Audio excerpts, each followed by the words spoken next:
Hello, Kyle Gann here. I am the author of the book Charles Ives' Concord, Essays After a Sonata, and also vice president of the Charles Ives Society. And I'm here to talk a little bit about the Concord Sonata tonight. Charles Ives got the idea for the Concord Sonata while he was vacationing at Elks Lake in the Adirondacks in 1911. He had already made sketches for pieces based on Louisa May Alcott, Nathaniel Hawthorne, Henry David Thoreau, and Ralph Waldo Emerson, and it occurred to him to combine the four of them into a piano sonata. One of his earliest ideas for the piece, possibly the first idea, was a sketch for a flute melody inspired by the fact that Thoreau liked to play the flute over Walden Pond while he was boating. It's usually called the Human Faith Melody because Ives refers to it that way in Essays Before a Sonata, the book he wrote to go with the sonata. And it goes something like, da da da dum, bum pa da da dum, da da da da da da dum pa bum, dun dun dun dum, da da da da da da da dum bum. Now, quite obviously, Ives quotes the first four notes of Beethoven's Fifth Symphony in that tune, which is kind of surprising, but he wrote that there is an oracle at the beginning of the Fifth Symphony, and that those notes represent the soul of humanity knocking at the door of the divine mysteries. The melody appears in all four movements of the Concord Sonata, but it doesn't appear all at once. In Emerson, parts of the melody appear separately, and in Hawthorne, they begin to come together somewhat. It's only in the third movement, the Alcotts, which is the simplest movement, that the entire melody appears, at first tentatively, and then there's a big triumphant statement of the theme at the end of that movement. After that climax, the theme is mostly absent from the Thoreau movement until the end, when it's supposed to be played by a flute. The Emerson movement is an attempt to convey what Ives thought of as the complexity of Emerson's prose in his essays. He writes about Emerson filling the heavens with his ideas and not much caring what order they came in, which is a little bit like the music may sound to you. The first page is about the densest page of the entire piece, and it's meant to be confusing. It's throwing all together the ideas at once. But after that, there are a number of rather self-contained episodes in Emerson, each one picking up an idea from the last and then running further with it. Hawthorne is more of a series of images, like a magic lantern show for the ears.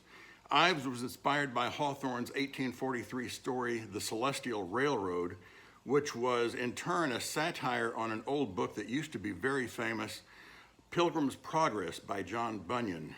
Pilgrim's Progress was a 17th century allegory about a Christian who trudges through this valley of the shadow of death on his way to the heavenly city.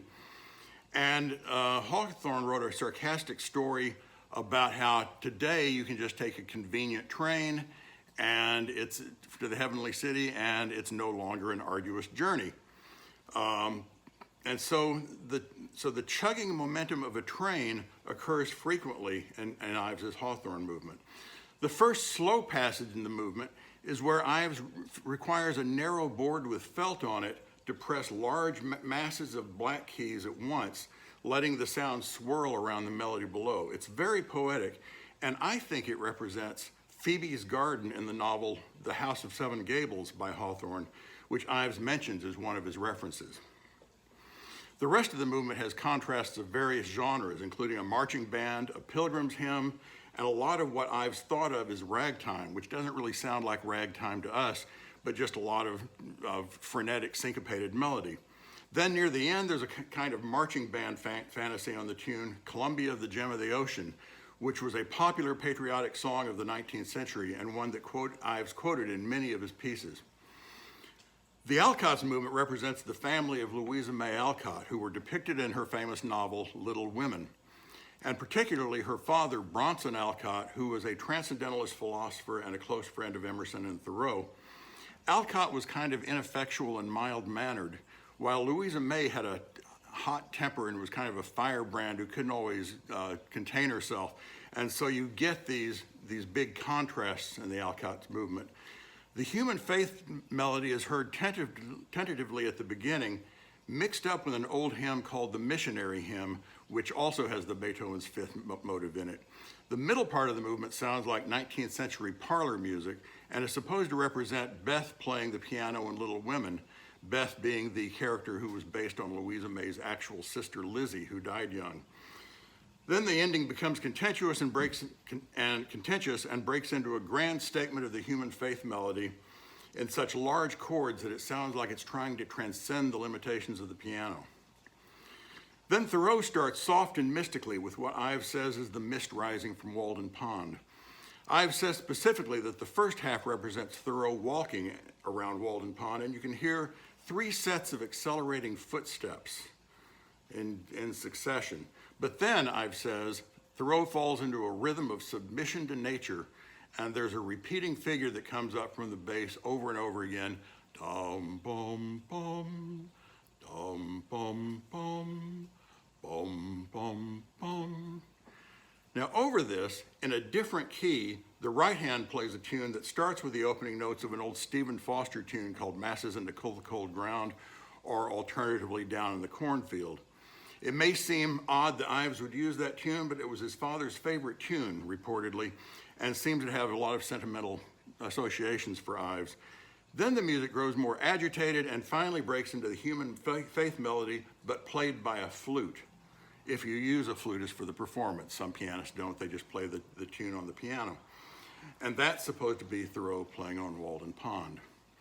Overall, it's a very satisfying form for a sonata with that big, grand Emerson movement, the fast and whimsical Hawthorne movement, the fervently religious Alcott's movement, and then the quiet mysticism of Thoreau, which Ives says is supposed to be played more softly than the other movements.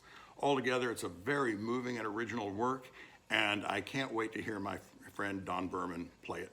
Thank you.